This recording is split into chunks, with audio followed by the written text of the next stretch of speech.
You're very welcome to another episode of the Scaling Your Business podcast. For this episode, I'm joined by Simon Curran, the co-founder and CEO of Noloco. Simon, you're very welcome to the show. Yeah, thanks very much for having me, Rian.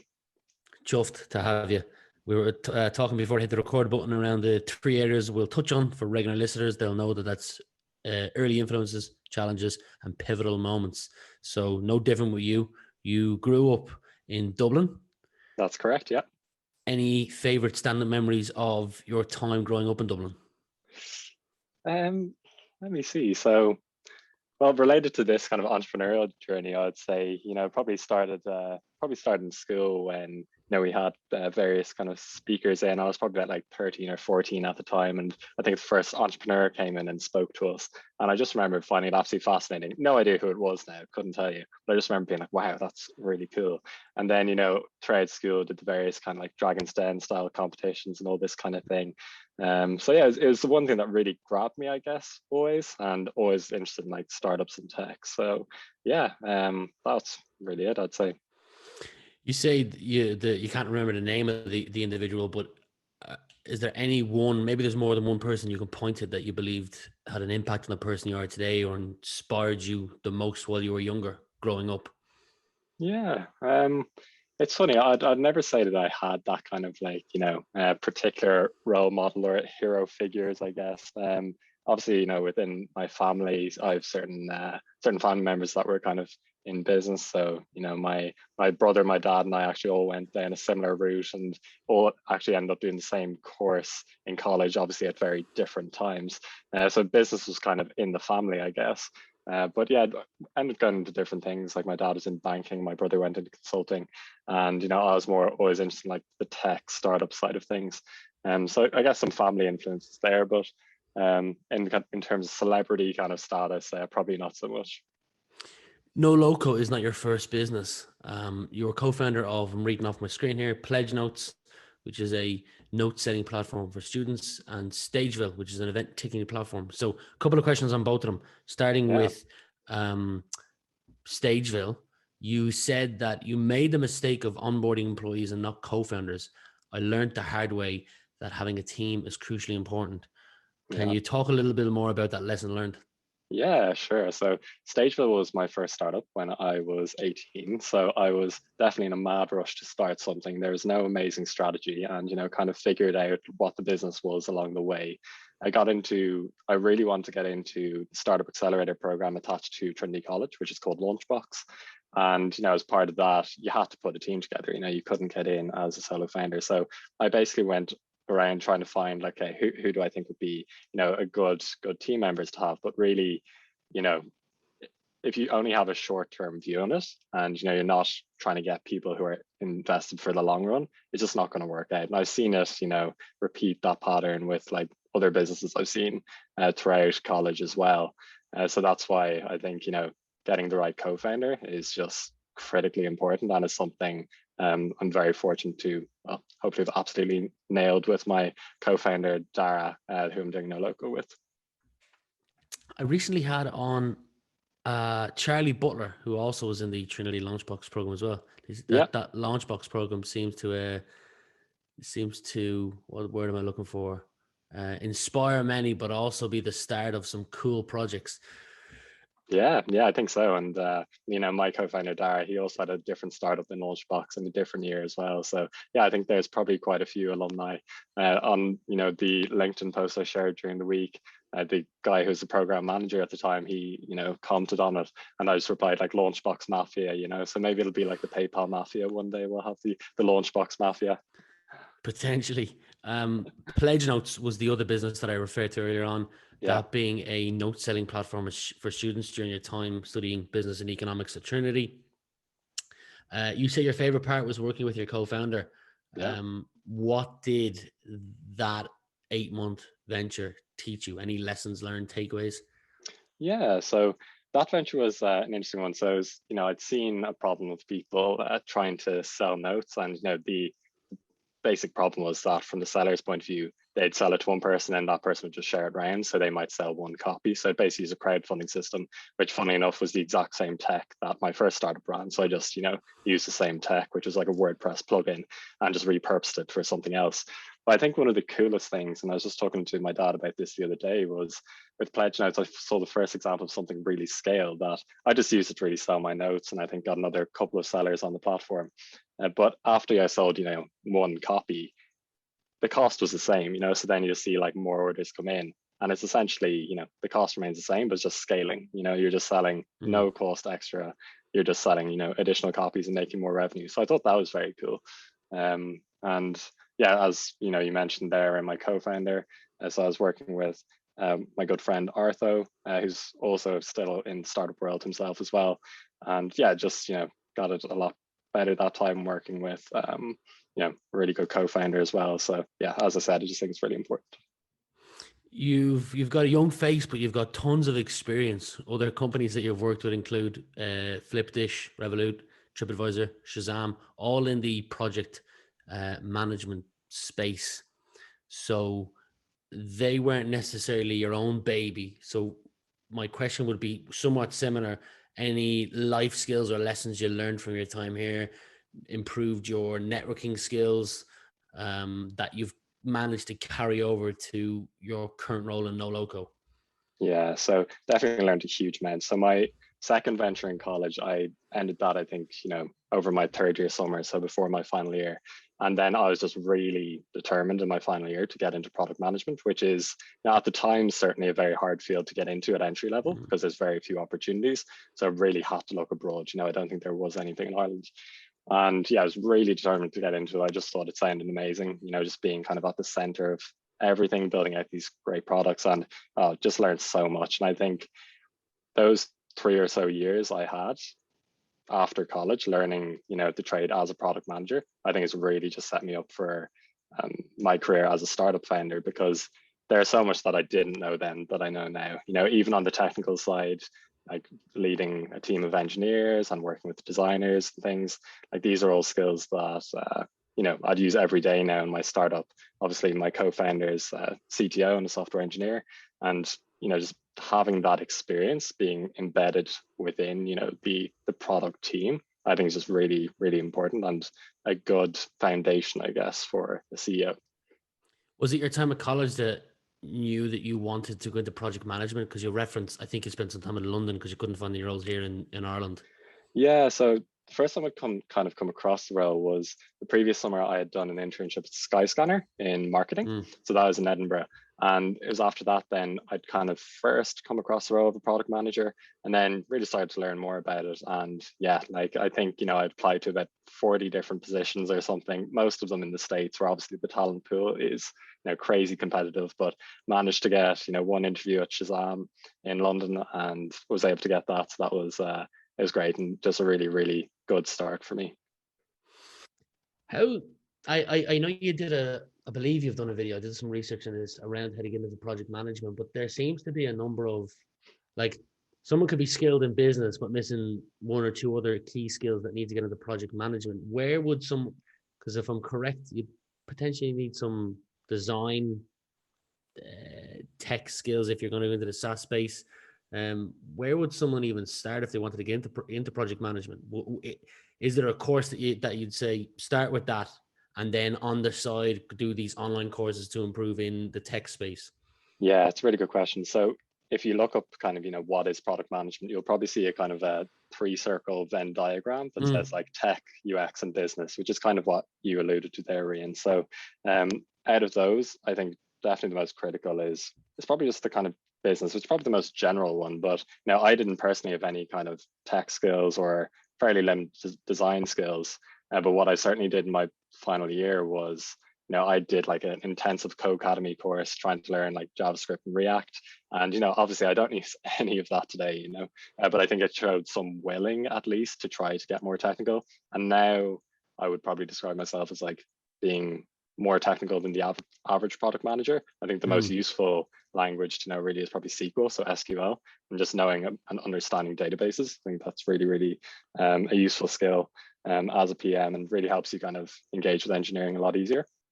But in terms of starting out, so I did a really good course on Udemy that's hugely popular. I think like hundreds of thousands of people have done it. I think it's just called Becoming a Product Manager. It's with a guy who was like a PM at SoundCloud. And that was really great, just like learned a lot about the field.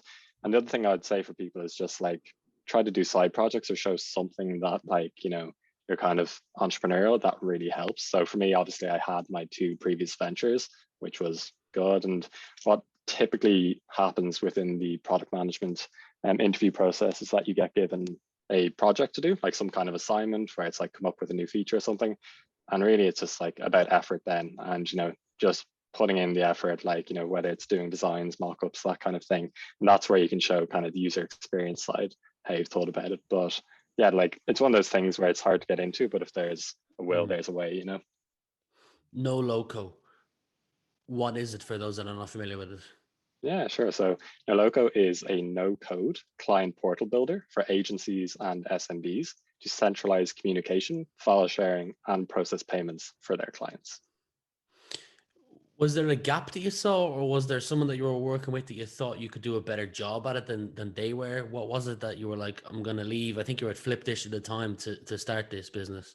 Yeah, sure. So there are a couple of things really. So at the time, we're actually working on kind of a more broad tool, I would say. So similarly in the no-code space, but a platform to build any type of web app, which, I think one of our main learnings from that was that you can't be all things to all people. You have to focus.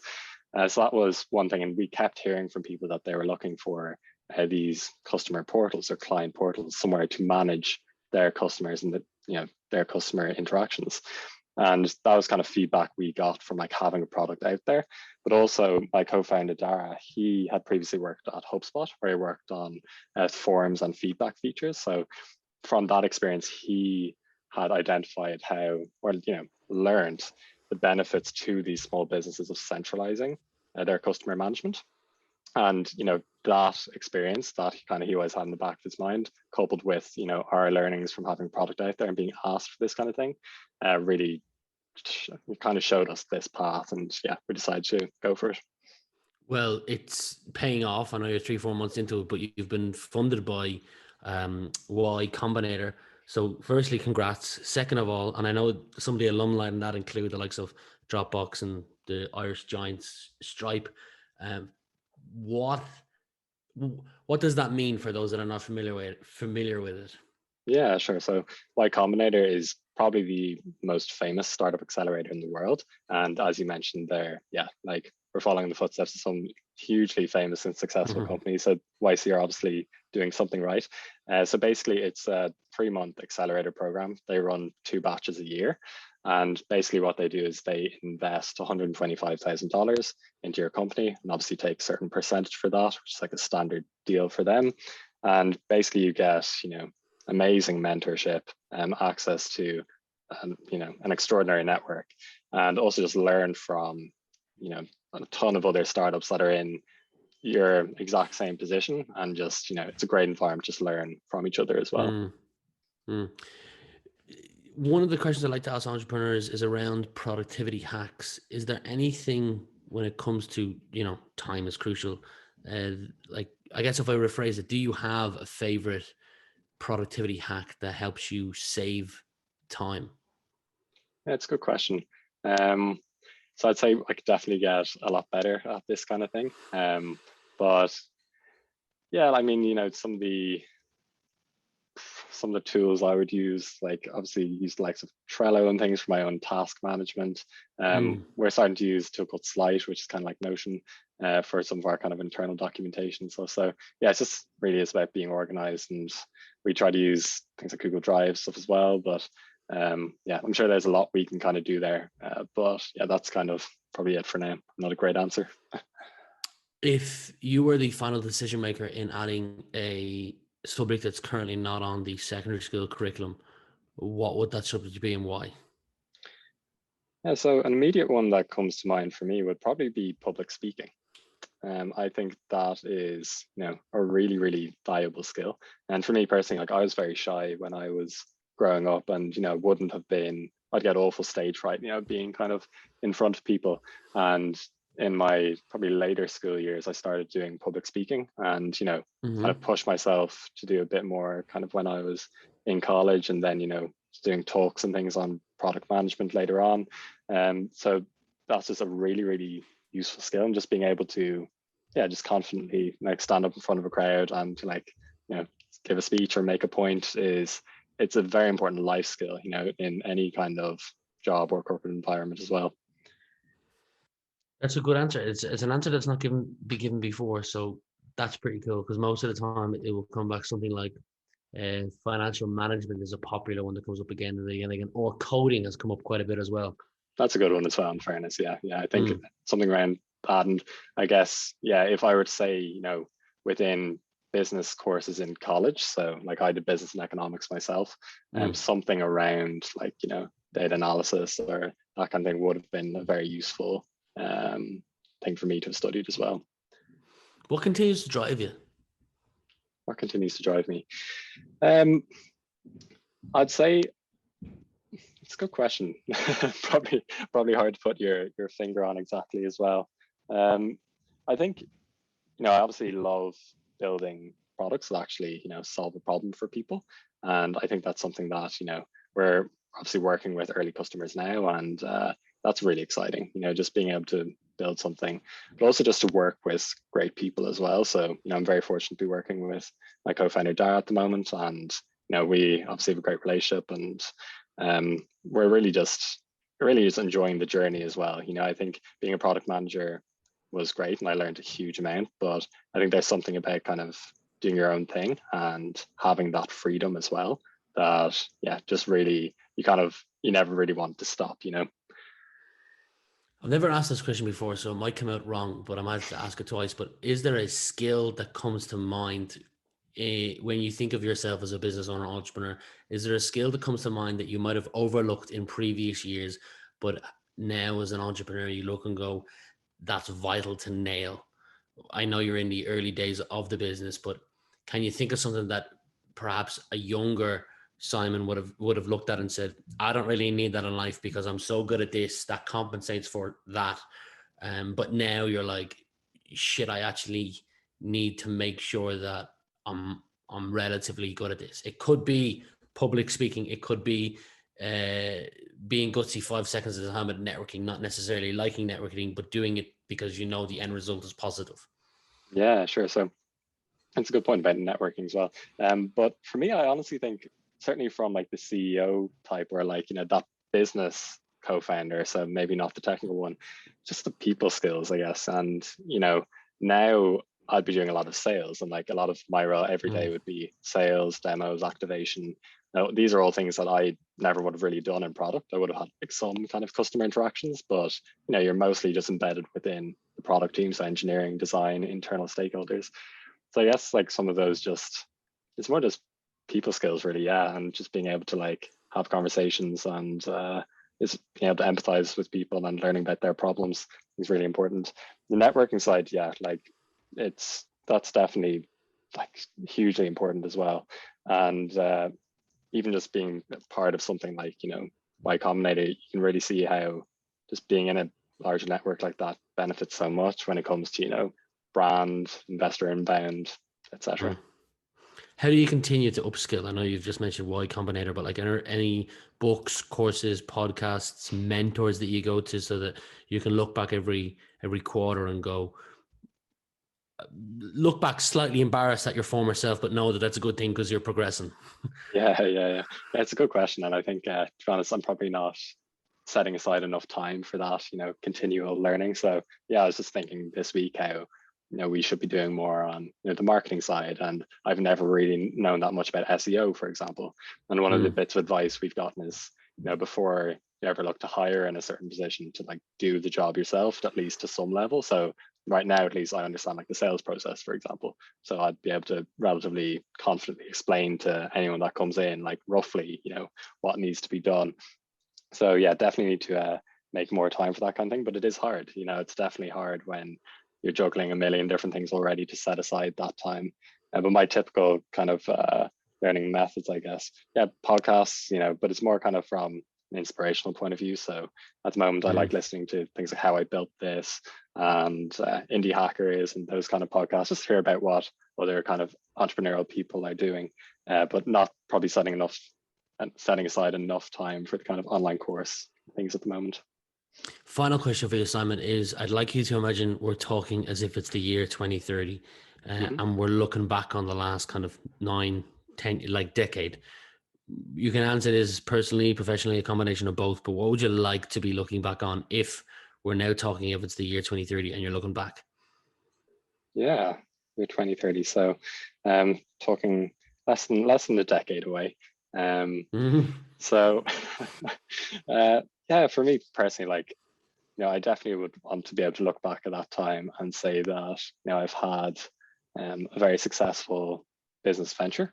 And, I'm confident that we're on a very good path now and hopefully a great trajectory. So hopefully this will be that one. And really that, I think for me, it wouldn't just be on that kind of business side that ultimately I'd like to say that, I lived out, the remaining years of my 20s, and I'm happy that, happy with all other aspects of my life as well, that, it wasn't just, startup 24/7, that, had a great like family life, like social life as well, did some traveling and stuff. So I think it's something that I think the last few years I've definitely matured in many ways. And I think when I was 18 and had my first startup, it would have been 24/7, like blinkers, no other, like very little else mattered kind of thing. Whereas really like that's not a great way to live life for most people, I think, so I just want to look back and say that like move forward in many different ways and not just like from like a business point of view.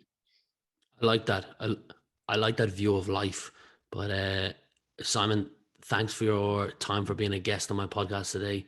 I wish you nothing but the best. I'm excited about the future of entrepreneurship in Ireland with the likes of yourself, Charlie Butler, Charlie Gleason. I've Luke, Ryan. I've had a number of people on who are in their early 20s that are just smashing it. So it's great to see. And yeah, I wish you continued success. All right. Thanks very much for having me, Rian. It's a pleasure.